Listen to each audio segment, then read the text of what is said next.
வணக்கம். தமிழ் ஃபுட் கார்னர்ல இன்னைக்கு புரோட்டீன் சத்து உள்ள சுவையான மொறுமொறுப்பான அடை பண்ண போறோம். இந்த அடையை ரொம்ப சுலபமா செஞ்சிடலாம். கோதுமை மாவோட பச்சைப்பயிறு சேர்த்து பண்ணியிருக்கிறதுனால இது ஒரு ஹெல்த்தியான டிஷ். எல்லாருமே விரும்பி சாப்பிடுவாங்க. இப்போ இந்த ஹெல்த்தியான டேஸ்டான ஈஸியாக பண்ணக்கூடிய பச்சைப்பயிறு அடையை எப்படி பண்ணுறதுன்னு பார்க்கலாம்.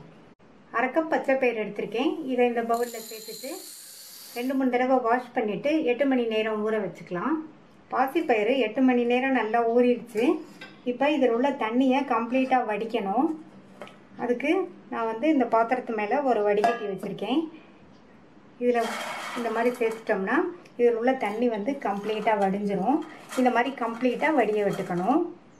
இப்போ தண்ணியெல்லாம் கம்ப்ளீட்டாக வடிஞ்சிருச்சு. கொஞ்சம் கூட தண்ணியே இருக்கக்கூடாது. அதனால தான் நம்ம வடிகட்டி வச்சு வடிகட்டுறோம். வடிகட்டின பச்சைப்பயிரை இந்த மிக்ஸி ஜாரில் சேர்த்துட்டு இந்த பயிரை கொரப்பாக அரைக்கணும். நைஸாக அரைச்சிடக்கூடாது. அதுக்கு இதை மிக்சியில் சேர்த்து 3-4 சுற்று சுற்றினாலே போதும். 3 சுற்று சுற்றி கொரப்பாக அரைச்சாச்சு. இந்த மாதிரி தான் அரைச்சிக்கணும். ரொம்ப நைஸாக அரைச்சிடக்கூடாது. அரைச்ச பச்சைப்பயிரை இந்த பாத்திரத்தில் சேர்த்துட்டு இது கூட 1 கப் கோதுமை மாவு, அரை கப் பச்சைப்பயிறு எடுத்தோம், 1 கப் கோதுமை மாவை இதில் சேர்த்துட்டு இது கூட 3/4 டீஸ்பூன் தனி மிளகாத்தூள், 1/4 டீஸ்பூனில் பாதி மஞ்சள் தூள், அரை டீஸ்பூன் சீரகம், 1/4 டீஸ்பூனில் பாதி பெருங்காய பவுடர், இதுக்கு தேவையான அளவு உப்பு. இப்போ எல்லாம் ஒன்றா மிக்ஸ் ஆகிற மாதிரி நல்லா கலந்து விட்டுக்கலாம். இந்த அடைக்கு காரத்துக்கு மிளகாத்தூள் காரம் தான் நான் 3/4 டீஸ்பூன் சேர்த்துருக்கேன். நீங்கள் உங்கள் தேவைக்கு தகுந்தபடி சேர்த்துக்கங்க. எல்லாம் நல்லா ஒன்றா மிக்ஸ் ஆகிற மாதிரி கலந்தாச்சு. மாவு இந்த பக்குவத்துக்கு இருக்குது.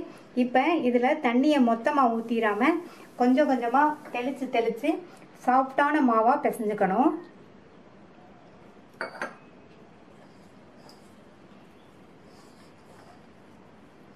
தண்ணியை மொத்தமாக ஊற்றிடாதீங்க.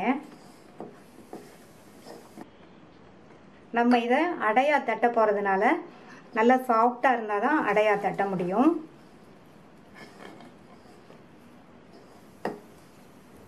கொஞ்சம் கொஞ்சமாக தண்ணி தெளித்து பிசைஞ்சாச்சு. மாவு நல்லா சாஃப்டாக இருக்குது. இந்த அளவுக்கு பிசைஞ்சிட்டு இதில் 1 ஸ்பூன் எண்ணெய் சேர்த்துருக்கேன். நல்லா பெரட்டி விட்டு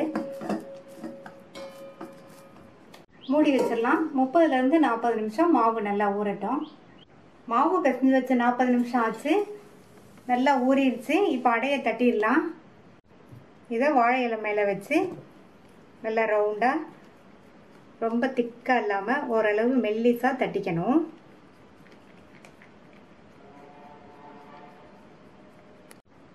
இப்போ தட்டியாச்சு. இந்த அளவு திக்னஸ்க்கு இருக்கிற மாதிரி தட்டிக்கங்க. இதே மாதிரி 2-3 தட்டிட்டு தோசைக்கல்லில் போட்டு எடுத்துடலாம். இன்னொரு வாழை இலையிலையும் லைட்டாக எண்ணெய் அப்ளை பண்ணி வச்சுருக்கேன். இந்த சைஸ்க்கு மாவை எடுத்துட்டு லைட்டாக எண்ணெயை தொட்டுட்டு இதே மாதிரி ரவுண்டாக தட்டிக்கலாம். ஸ்டவ்வில் தோசைக்கல் போட்டு சூடாயிடுச்சு. அதில் கொஞ்சமாக எண்ணெய் விட்டு நல்லா ஒரு டிஷ்யூ பேப்பரோ அல்லது காட்டன் துணியோ வச்சு நல்லா இந்த மாதிரி ஸ்ப்ரெட் பண்ணி விட்டுட்டு தட்டி வச்ச அடையை ஒவ்வொன்றா எடுத்து தோசைக்கல்லில் வச்சிடலாம்.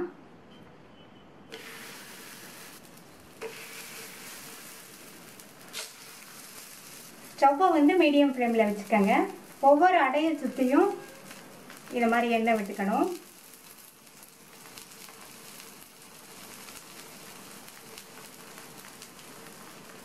எண்ணெய் விட்ட உடனே பரட்டி போடக்கூடாது. ஒரு சைடு வெந்து வர்றதுக்கு 3 நிமிஷம் ஆகும். அப்போ தான் அடை நல்லா கிறிஸ்பாக இருக்கும். வெந்ததுக்கப்புறமா பரட்டி போட்டுக்கலாம். அடை வெந்துட்டு இருக்கும்போது எல்லா பக்கமும் நல்லா இந்த மாதிரி ப்ரெஸ் பண்ணி விட்டோம்னா அந்த சைடு நல்லா வெந்துடும். இப்போ 3 நிமிஷம் ஆச்சு. ஒவ்வொரு அடையாக பரட்டி போட்டுக்கலாம்.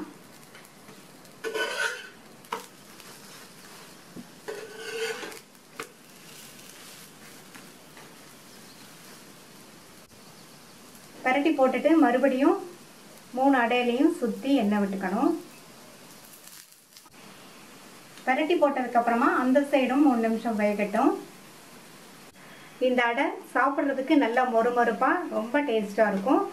அந்த சைடும் வெந்துச்சு. எடுத்துடலாம். எல்லா அடையும் போட்டு எடுத்தாச்சு. சுவையான மொறுமொறுப்பான பச்சைப்பயிறு அடை ரெடி ஆயிடுச்சு. இந்த அடையை தேங்காய் சட்னி, மல்லி சட்னி, தயிர் சட்னி இந்த மாதிரி நீங்கள் விருப்பப்பட்ட சட்னி வச்சு சாப்பிட்டுக்கலாம். ட்ரை பண்ணி பார்த்துட்டு உங்கள் கமெண்ட்ஸ் சொல்லுங்கள். தேங்க்யூ.